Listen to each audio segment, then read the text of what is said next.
Hey everyone! Today, let's dive into the story of the Amorites, a fascinating group of people who emerged from western Mesopotamia, which is modern-day Syria, way back before the 3rd millennium BCE.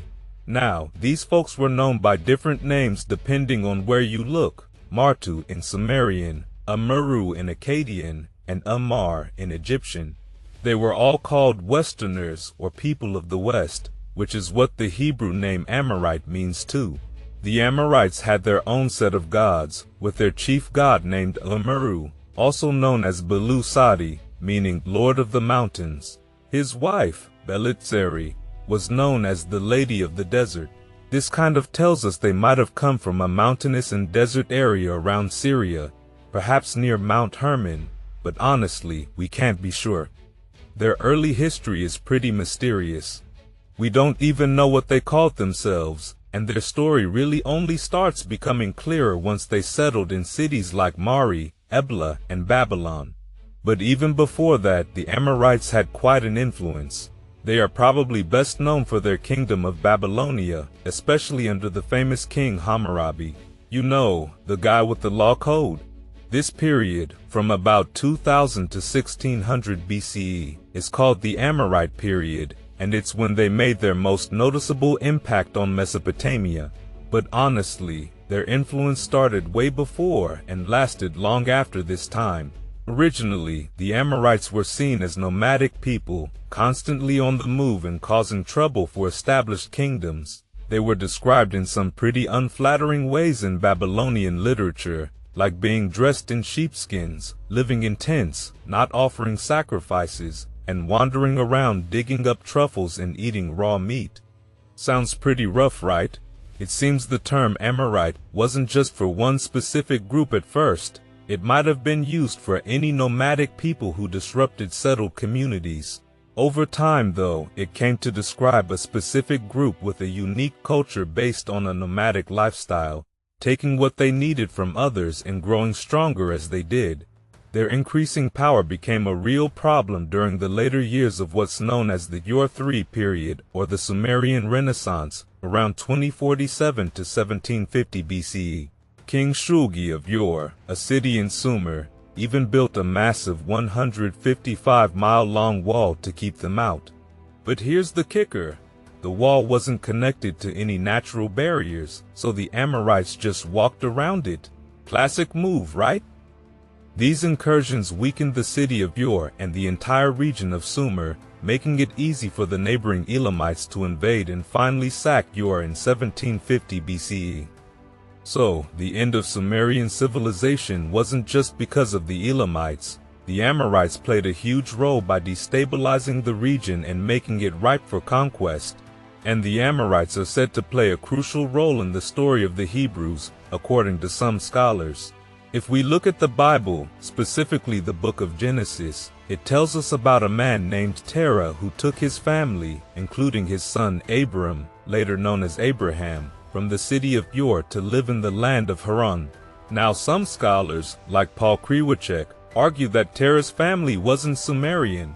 Instead, they might have been Amorites, those same Amorites who were blamed for the fall of Ur. William Hallo, a professor of Assyriology at Yale University, supports this idea by pointing out that the Amorites spoke a language that was a forerunner to Hebrew, Aramaic, and Phoenician. Also, the way the Bible describes the lifestyles and traditions of the early patriarchs, like their family structure and customs, aligns closely with what we know about the Amorites from ancient cuneiform records. So, it's possible that the Hebrews, as depicted in the Bible, have deep connections to these ancient Amorite. In the Bible, the Amorites are often mentioned as the original inhabitants of the land of Canaan, and they are depicted as separate from the Israelites. For example, in the book of Deuteronomy, they're described as giants who once roamed the earth, and in the book of Joshua, they are enemies of the Israelites defeated by Joshua himself. If scholars are correct that the Hebrews descended from the Amorites, it's interesting to note how much effort the Hebrew scribes put into distinguishing their identity from that of the Amorites. This separation might have been important for the Hebrews to establish a unique cultural and religious identity. The biblical narratives, like those about Joseph in Egypt and the Exodus led by Moses, could have been crafted to set the Israelites apart from their Amorite roots. It suggested that when Terah moved his family out of Sumer, he maintained their Amorite identity, which eventually evolved into the distinct identity of the Hebrews in Canaan. Kriwacek even notes that if Terah had stayed in Sumer, the story would have been very different. The Amorites who remained behind eventually blended into the local population and lost their distinct identity. Now, there's no archaeological evidence or other ancient texts outside of the Bible that confirm the events described in the book of Exodus. This lack of evidence has led some scholars to propose that the biblical writers might have created a new narrative for the Hebrews, one that distanced them from the Amorites of Mesopotamia. Throughout the early books of the Old Testament, the Amorites are often portrayed negatively. For instance, they are referred to as idolaters whose practices were to be avoided by the Israelites. This sentiment is echoed in various Jewish texts, including the Talmud, where Amorite practices are prohibited. It's also worth mentioning that the Amorites are seen as representing the old pagan ways, viewed as enemies of Israelite monotheism. The Jewish Encyclopedia even describes them as a people associated with dark arts and superstition, which tainted Israel during the time of the Judges. The theory that the Amorites contributed to the development of biblical stories by passing down Mesopotamian myths has been debated extensively over the years. However, there seems to be more evidence supporting this idea than refuting it, suggesting a complex interweaving of cultures and histories that shaped the narratives of the Old Testament. And now let's dive deeper into their period of influence in Mesopotamia. After the sack of Ur in 1750 BCE, many Amorites settled and blended with the Sumerian population in southern Mesopotamia. However, their influence wasn't limited to just this region. By this time, the Amorites had already established themselves in the cities of Mari and Ebla in Syria, Mari around 1900 BCE and Ebla by 1800 BCE. They had also taken control of Babylon as early as 1984 BCE. One of the most significant Amorite kings to rule Babylon was Sin-Mubulit, who took the throne in 1812 BCE and reigned until 1793 BCE. He was then succeeded by his son Amurabi, who was better known by his Akkadian name, Hammurabi. Now here's where things get interesting. Hammurabi wasn't just any king, he was a remarkable leader. Under his rule, Babylon expanded and became a powerful city-state. This fact also highlights an important point. Not all people labeled as Amorites were the same. The term Amorite was often used broadly, sometimes just referring to various nomadic tribes of the Near East rather than a specific ethnic group.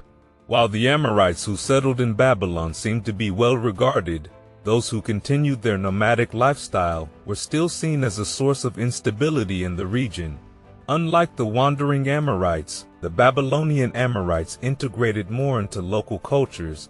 They worshipped the Sumerian gods and recorded Sumerian myths and stories. Hammurabi, in particular, left a lasting legacy through his military and diplomatic achievements, which transformed Babylon into the largest and most powerful city of its time. Under his rule, Babylon's influence stretched from Mari in the north to Ur in the south, encompassing a vast area that extended from modern-day Syria to the Persian Gulf. Despite Hammurabi's success, his son Samsu-Iluna struggled to maintain the empire. After Hammurabi's death, the Babylonian Empire began to weaken under the pressure of external threats like the Hittites and the Assyrians. Samsu-Iluna couldn't uphold his father's policies, and without the buffer zones Hammurabi had previously established, Babylon's borders became vulnerable. The Assyrians made their first moves against Babylon, allowing regions south of the city to break away. Further compounding the problem, the conquest of Eshnunna had left Babylon directly exposed to other powerful tribes like the Kassites. The most devastating blow to Babylon came in 1595 BCE, when Mursilia, the Hittite king, attacked the city. He looted the treasures from Babylon's temples and scattered its people, echoing a similar destruction he had caused in Ebla just a few years earlier. Following the Hittite invasion, the Kassites seized control of Babylon, renaming it, and their rule was later succeeded by the Assyrians. By around 1600 BCE, the Amorite period in Mesopotamia had officially ended. However, it's interesting to note that Amorites didn't just vanish. Their cultural and ethnic presence persisted, as evidenced by the continued appearance of Semitic names in the region's historical records. Even into the later periods of the Neo-Assyrian Empire, around 900 to 800 BCE, groups referred to as Amorites were still causing disruptions. Whether these were culturally the same Amorites or simply groups labeled as such remains unclear. Over time, the cultural identity of the Amorites seems to have evolved or merged into that of the Arameans, with their homeland being referred to as Aram, possibly originating from the earlier name Eber-Nari. After the fall of the Neo-Assyrian Empire around 600 BCE, the name Amorite fades from the historical record, marking the end of a distinct identity that had once been so influential in shaping the early civilizations of the Near East.